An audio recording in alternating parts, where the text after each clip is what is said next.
Oh, hey, Chris. Hey Chuck, how are you? I am really, really good. How are you?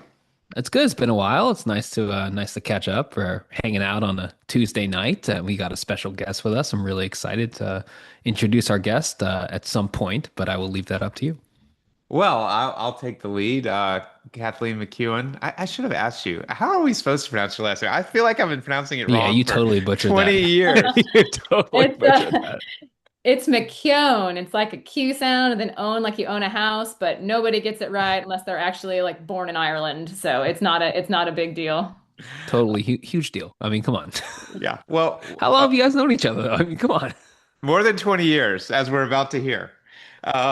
So Kathleen was first of all, Kathleen's undergrad was at Yale, and she gave my I've heard of daughter it. wonderful advice in that regard, and then came to WashU for med school and stuck around as a resident, graduating in 2013 before heading to Vanderbilt for hand fellowship. And I take great pride in this, I would never claim credit, but I take pride in helping identify an amazing job in Birmingham, Alabama, where you are today, to this day.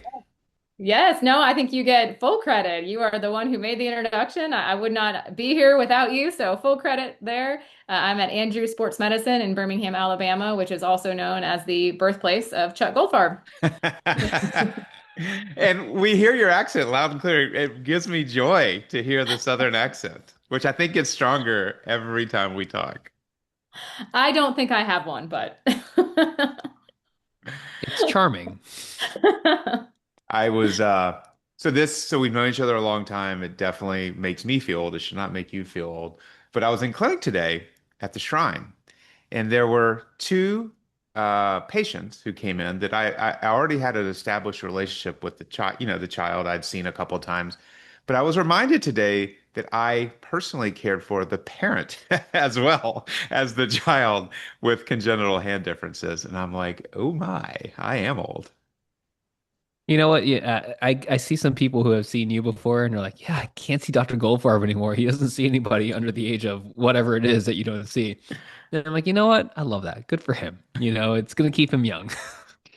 Just for full disclosure, my first case tomorrow is an 84-year-old. So apparently, whatever age limits I put on my practice are ignored. Well, no, I think the secret is that if somebody has been treated by Chuck Goldfarb, you can use that to get back in, especially if you yourself have been treated. So, Yeah. So I'll let Chris talk about our episode and kind of what we hope to accomplish with our wonderful guest who has real expertise in this area. But tell us a little bit about your practice. Presumably, it's heavy in sports medicine, but what does your practice look like? It is. So we treat a lot of high school, college, and professional athletes, as well as weekend warriors. We also do a good bit of just bread and butter hand surgery, which I enjoy that balance. I like having still distal radius fractures and LRTIs and that sort of thing as part of my practice. I also do a good bit of workman's comp.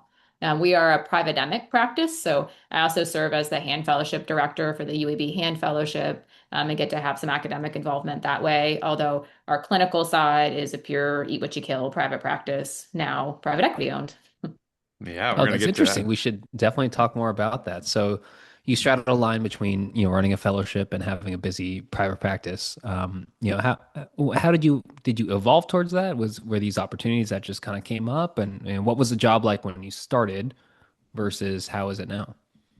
Yeah, it did sort of evolve that way. The Andrews Group has always had a very strong sports medicine fellowship, and so it is a very the environment there is towards research and as far as private practices go, it is a more academic environment and more education driven. So that's always been a part of the mission of that group. So me kind of becoming involved in the hand fellowship was still very much in alignment with the goals of the practice. But I started becoming involved just by going to the journal clubs and going to the conferences just because I wanted to continue to learn. And as I got more involved, the fellows started rotating with me. And then they had an opening for their fellowship director. And I was sort of the person that it made sense to fill that spot at that time.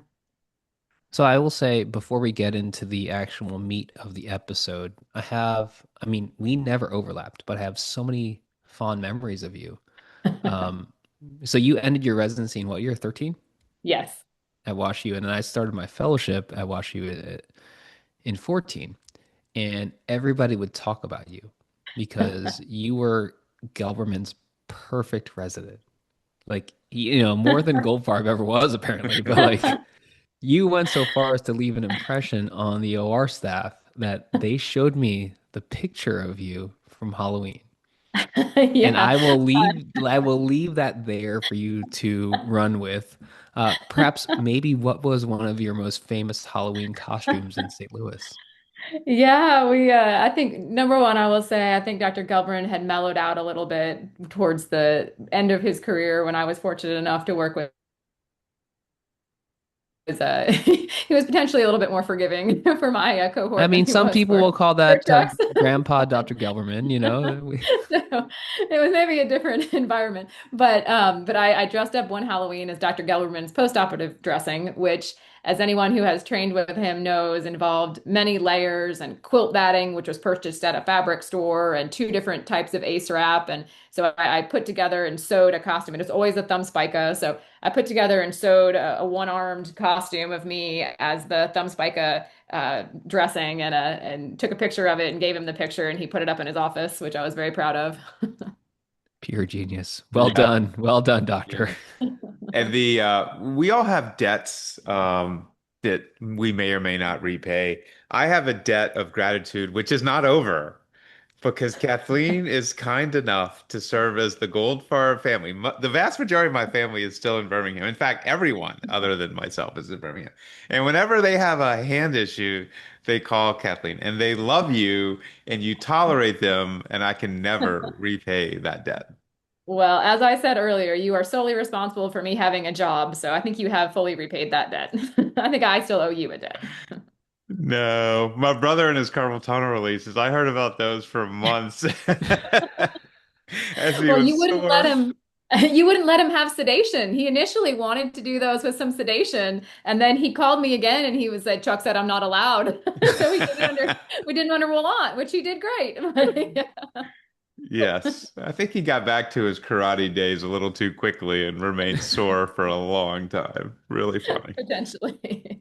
So, Chuck, I will introduce the episode, but I did want to thank our sponsors at PracticeLink. The Upper Hand is sponsored by PracticeLink.com, the most widely used physician job search and career advancement resource. Becoming a physician is hard. Finding the right job does not have to be. Join PracticeLink for free today at www.practicelink.com/the upper hand. So this is a fun episode. It was actually suggested by a former fellow of ours from a few years back, Dr. Shobit Minhas, who is in practice just outside of Chicago. So he wrote us saying that he's a loyal listener, and it's been fun to watch the show grow into a fixture for the hand community. And he mentions that he's now currently in a different practice model than obviously where he trained. So his practice is fully independent for 50 years and recently partnered with a public equity backed multi-specialty organization and have become a regional platform. So it's been interesting as he has evolved over the last 5 years, seeing how independent private practice model works and how a multi-specialty model actually works in practice, both for the good and the bad. So I thought it'd be interesting for us to talk about that, and you had the perfect guest in mind, Kathleen. So hoping that Kathleen can share kind of how she looked at her job when she started, just because we have so many residents and fellows and trainees that listen. How did you approach that job search? And obviously you had a great introduction from Chuck. But how did you think about, what this would look like when you actually started adulting, as they say? Yeah, I think that's a great question. And that's something we always go over with our fellows as well. It's really important. It's the forefront of mind for fellows and people who are really in practice. And I think when you're looking at a job and whether it's a private equity backed job or whether it's straight up employment or whether it's academic, there are a few things that you should always be looking at. I would say first off is the practice culture, right? So are they going to support young physicians? Particularly in a private equity space, did they sell the private equity just so the older physicians could get a quick buyout before retirement, or have they set up policies where the younger physicians can also benefit from that deal? Have they thought about how to protect the young in the group? And what is the practice culture in terms of developing their young physicians? I think that's really important to think about. In that same vein, you want to look at your initial contract, of course, right? Everyone gets in the weeds about their initial contract. But you also want to think about what the partnership contract looks like in 1 to 3 years. So in 1 to 3 years, in most private groups, you're going to be eligible for partnership. And you want to know, what does that look like? Most of the time, the reimbursement uh, patterns are different for partners than they are for initial contracts. So what is that going to look like? Is there going to be some sort of scrape or management fee that you're paying if you're in private equity group? If so, are there opportunities for ancillary incomes or way to repair that income loss? You want to know what the 5 to 10 year plan looks like, not just your initial contract. I would say also in today's environment, you want to make sure that the group you're joining has a business savvy, like either C-suite or senior leaders. There's a lot of uncertainty right now, both in healthcare business in general, as well as in the private equity area. So you want to make sure that you have leaders in the group who are going to be making good decisions going forward as some of this uncertainty kind of evolves.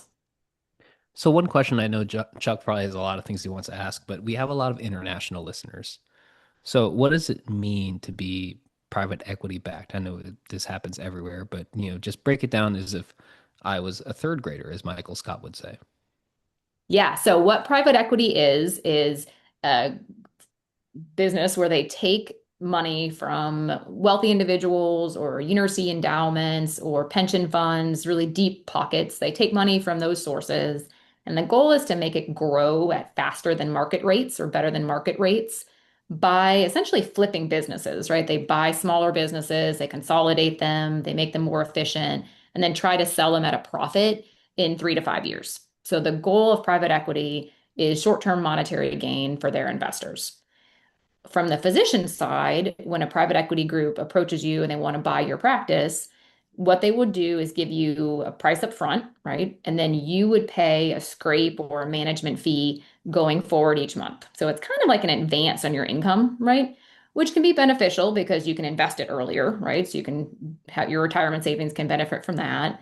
They can also help invest capital in things like building an ASC. They can maybe do some economies of scale, or maybe they can make supplies cheaper. You might be able to get better contracts with insurance companies if you're coming as a bigger conglomerated group. So there's some advantages as well as, of course, some disadvantages that we can talk about too. But that's kind of the real bread and butter basics of what is private equity and what does it look like when they come try to negotiate with your firm. Yeah, you really hit the key points beautifully. And in the United States, we hear a lot about private equity purchasing hospitals, and that I think many of us would say can be disastrous. And there's we could go into the weeds on that one. We'll not. The purchase of group practices is different. It's still with its own share of risk, as you mentioned, but interesting differences between those group. So again, for foreign listeners or for those of us who aren't as familiar, healthcare in the United States is highly regulated. And so theoretically, a private equity backed group cannot run a physician practice directly. And so my understanding is they get around that with an basically an MSA or MSO. An MSA is a management services agreement. An MSO is a management services organization that essentially allows the private equity group to run the back office, and the physicians theoretically still control the medical practice. So how does that play into what you have lived? Yeah, so there's an MSO is essentially the middleman, right? So our MSO in our group is called USOP or US Orthopedic Partners.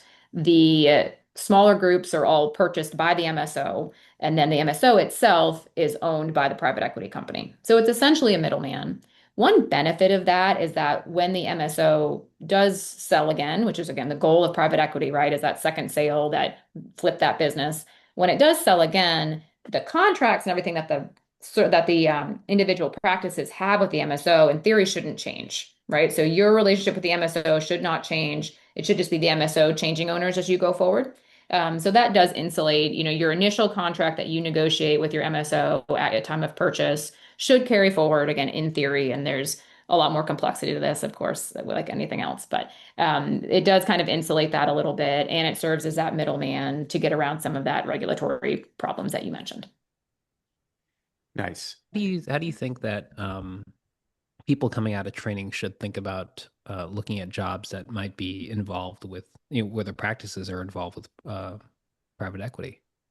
Should it be a red flag? Should it be a source of encouragement, knowing it's like a healthy practice, or is it something just to consider in context?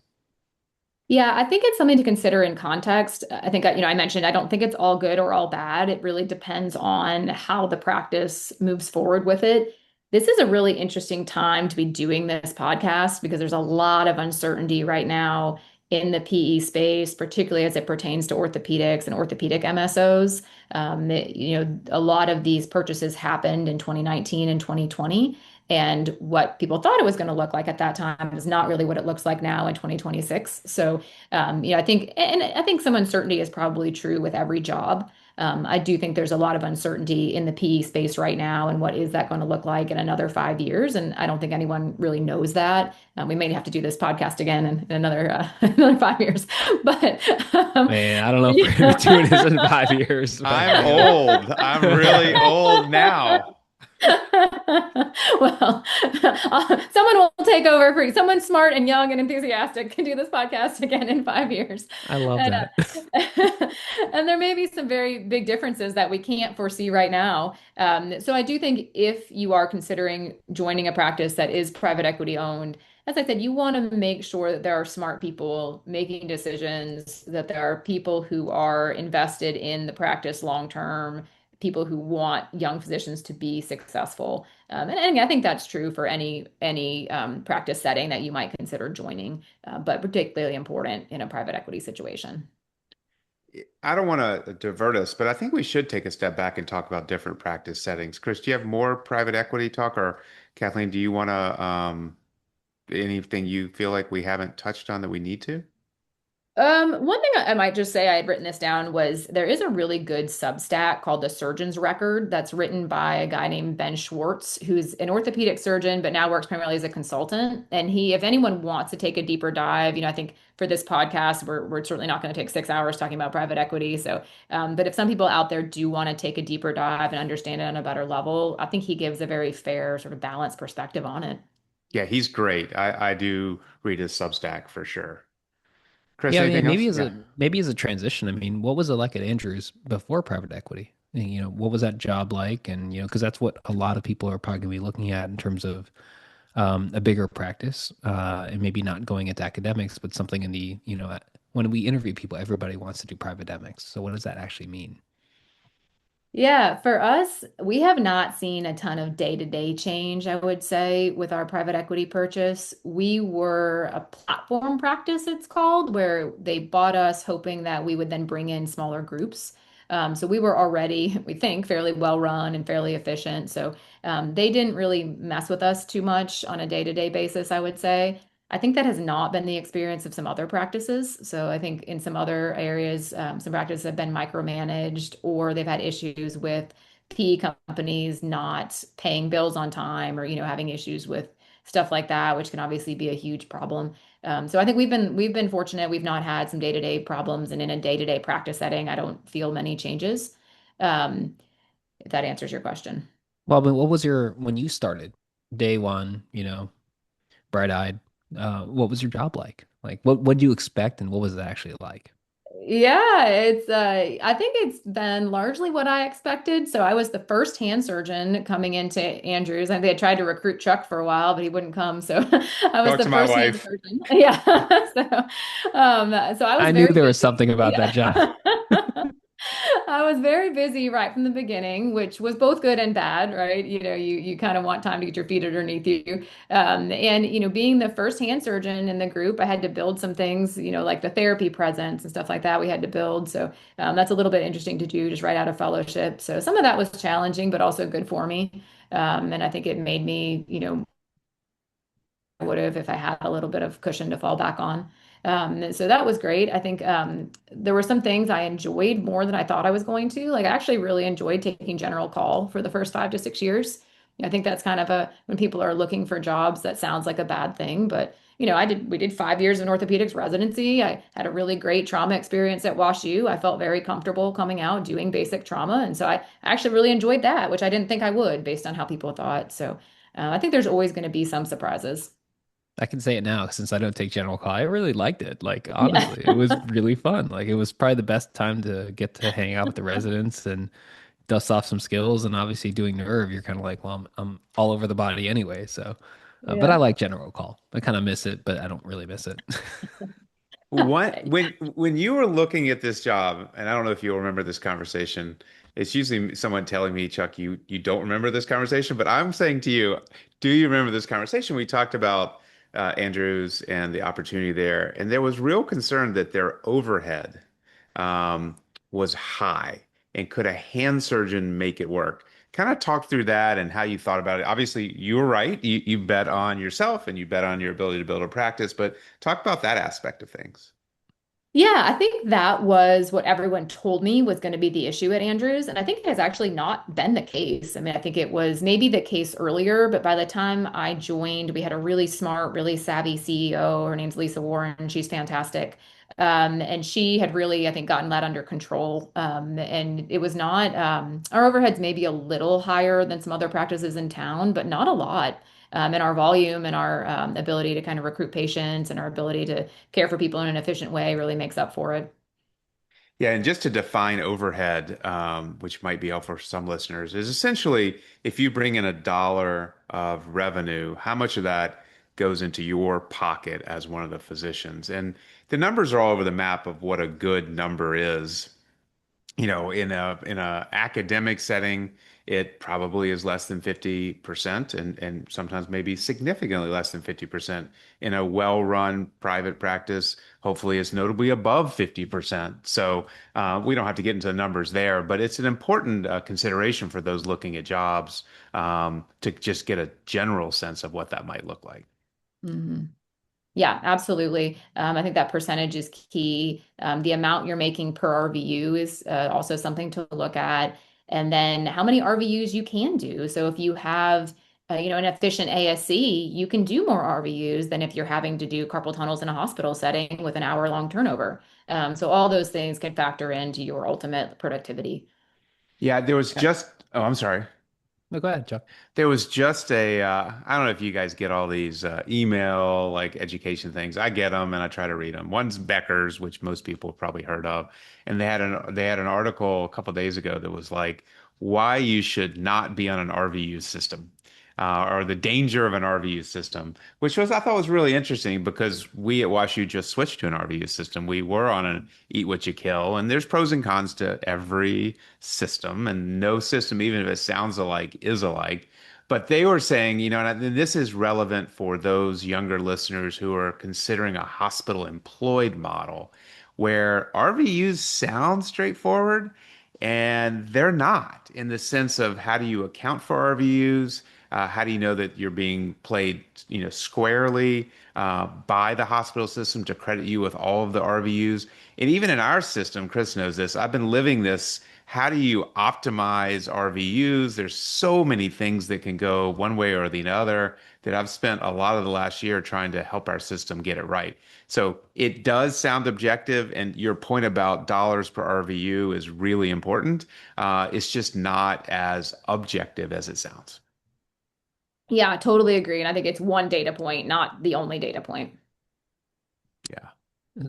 So Kathleen, when you were starting this position at Andrews, how prepared did you feel coming out of, two pretty well-known residency and fellowship programs? I mean, because that's what a lot of our listeners want to know. They're coming out of academic programs. How prepared are you for the thing you've never seen, which is private academics or private practice? Yeah, I think, I felt coming out of residency and fellowship, I felt very prepared. I felt great. I had great training. And then I realized how much I didn't know. And I think that that's a common experience for everybody in their first year or two of practice, right? I think if you talk to a hand surgeon, they'll tell you the steepest learning curve is that first 1 to 2 years of practice. And it's, you think you're really well trained, you go into your first clinic and you see six things you've never seen before, and you're like, what the heck is going on? And I think it's similar for business, right? You try to read stuff and then someone sits down and asks you like, well, how do you want this coded? And you're like, wait, what? So I think it's hard. And it's one thing I think it's hard to learn until you're in it and you're doing it. So, something like coding, you can take the courses, you can take the classes. I took the coding courses at the ASSH and the pre-courses and that sort of thing, which were helpful, but you just don't really internalize it until you're doing it every day. And I think you just have to be ready to kind of learn on your feet. I want to follow that up, but first, surgeons know Checkpoint Surgical for its trusted monopolar nerve stimulator, Guardian. But did you know they also offer a bipolar nerve stimulator called Gemini?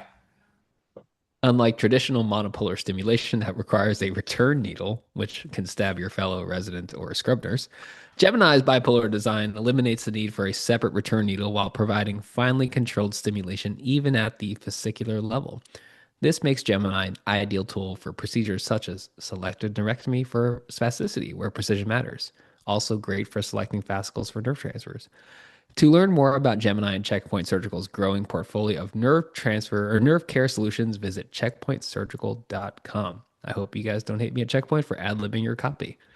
They will love you. I want to say two things, which are both important. First of all, I am totally jealous of Kathleen, and she knows that because as I think it's become clear, I enjoy taking care of athletes, and I have the opportunity to do that a fair amount. But I mean, you stepped into this job that just is a magnet for high school, college, professionals. I mean, it's got to be a lot sometimes. It can be, and it's a lot of fun, but it is more phone calls and more interactions. You're talking to agents, you're talking to coaches, you're spending more time on the phone with parents, and I'm happy to do all that. It's fun and it's important, but it is, I think that's partly why I enjoy doing some of the bread and butter stuff too. I don't know that I'd want to do 100% athletes, but it's really fun. It's you have to be a little bit more creative and thinking through post-op protocols, and it doesn't always, what works for a football lineman may not work for the football wide receiver, and you got to be a little bit more creative with it, which is enjoyable. I believe we should say American football at this time Ah, in the cultural moment. Just we have fair. so many international listeners. Just saying, I can't think of something I would want to do less than take care of the majority of my practice being professional college, high school athletes. I mean, kudos to you guys for doing that. That's amazing. But that is just so much extra work on top of a very hard job as it is. But I'm also very masochistic myself and having a nerve practice. So, I think we all pick we all pick our passion projects. Yeah. It is fun to have a motivated population, right? So I mean, the good thing is that everyone wants to get back, everyone's pushing it, everyone, it's stiffness is not the problem, right? It's that is fun. I mean, it is more phone calls and more work and maybe a little bit more worry about certain things, but it's a motivated population. They want to get going, they're ready to go, they're ready to work. So So one thing I wanted to ask, oh, sorry, go ahead, Chuck. well, yeah, this is quick.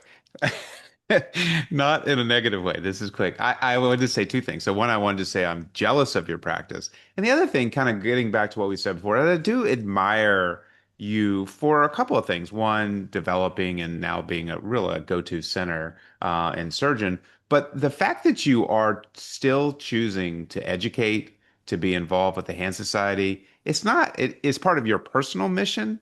But if you did none of that, you would just make more money, right? Maybe.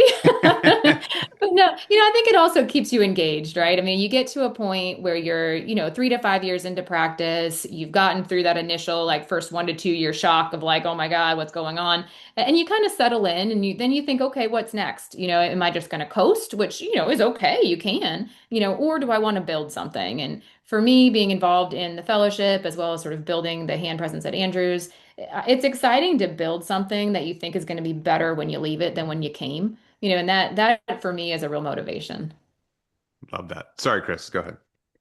I was going to ask, I mean, one of the things that Shobit mentioned in his email was, questions about, what growth looks like in, your practice. So clearly, as Chuck mentioned, you've made the decision, taken the choice to educate and stay involved in the Hand Society. If you weren't to do those things, clearly there's opportunity cost to doing those things, and potentially financially you would do more. But what other opportunities are there aside from just doing more volume? And I don't say just, but aside from doing more cases and seeing more patients, what are the growth opportunities for you within the practice? You mean financially, or you mean sort of leadership No, just wise? I mean, yes, but also whatever else is there, because I mean, I think that many of us, I only know the academic model because that's what I saw in training and that's what I'm in right now. But like, so I know what that looks like. What does it look like when you're not in that model? hmm Yeah, so I think there are still a lot of leadership opportunities. Even if you're not in an academic center, there are a lot of committees through the hospital that you can be a part of, whether it's quality control or credentialing, things like that, if you're interested. You can also become a leader in your group. I was a managing partner for 6 years. I just rolled off my term as a managing partner. So that was really fun. And to learn more about the inner workings of the group and to learn more about this business stuff was great. And become more of a leader for some of our younger surgeons has been really rewarding, and I've enjoyed that. We're hopefully opening an ASC in the next 1 to 2 years, and so I'll be involved in the governance of that and running that, and hopefully making that an efficient, well-run, pleasant place to work. So there are all those sort of opportunities too. Even if you're not directly involved in educating, there are still ways to kind of build things and stretch yourself and grow in your career. Hey, Chris, do you Hey, know Chuck. do you know what the number one subscribed pre-course is at the Hand Society in Boston? I'm sure it's something about business in hand surgery or care of the elite athlete. It's probably not the nerve pre-course. It's definitely not the nerve-free course, despite what our listeners might think is important. It's definitely the clinodactyly care pre-course It's for sure. not congenital. Kathleen and I are running a free course together. It's very exciting on the athlete, and we're killing it. I don't remember Look how at many that. So people. is it oversold already? Can people not even attend if they want to attend? We asked for a bigger room, so there's still room to join. Okay, because We're all you guys need excited. is more people taking care of athletes. I mean, it's less phone calls for you. This is good. This is a good thing. Just like there's a shortage of pediatric hand surgeons in the world right now. Oh God, that is. We're, we're excited. I will put in a plug too. There is a pre-course put on by the Practice Management Committee that's called How We Get Paid. That is a business pre-course. And I think it's also going to be excellent. So if people who are listening to this are interested in learning more about sort of business of hand surgery stuff, that would be a great pre-course as well. The Hand Society meeting is creeping up really fast. I mean, so it's in a couple of months from now. It's in Boston. Hopefully, those of you that are international will come enjoy a great meeting in Boston. Dan and Sanj have been working really hard on that meeting. Absolutely. I looked at the business. I was on the Business of Hand Surgery committee for many years. I think it's a wonderful committee and they do great things. And I looked at that pre-course. I can't attend, unfortunately. It looks awesome. You are 100% correct. It looks really good. And what a cool title! I will say we can announce it now because I saw it on the official program. There will be a live podcast episode from the Upper Hand. I believe it's around 4 o'clock on Friday afternoon at the Hand Society, which apparently is unopposed time. So I hope everybody will come and join and hang out and engage. Kathleen, you are required to because you're now Uh, a podcast uh, guest within 8 weeks of the Hand Society. Yes, Writing it down. 4 right. p.m. Friday. On it. 4 p.m. Friday. Yeah, it's technically it's going to be journal club-ish, but we'll be wide ranging and we'll have a good time. Kathleen, thank you for joining us tonight and sharing your perspective on your practice model that you have in Birmingham. And hopefully, this spurs some great discussion. If listeners have additional questions or ideas for other episodes, please email us at handpodcast@gmail.com. And I wanted to thank Shobit Minhas for this great episode idea.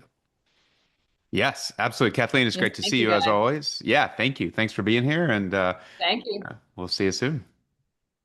Yeah, thanks for having me. It's an honor. I'll Kathleen, I see you look Friday at forward. the Hand Society. Absolutely. And we should definitely share Peloton ride ideas that we usually do that at the Hand Society meeting as we're trading off at the hotel gym. So thank For you again. sure.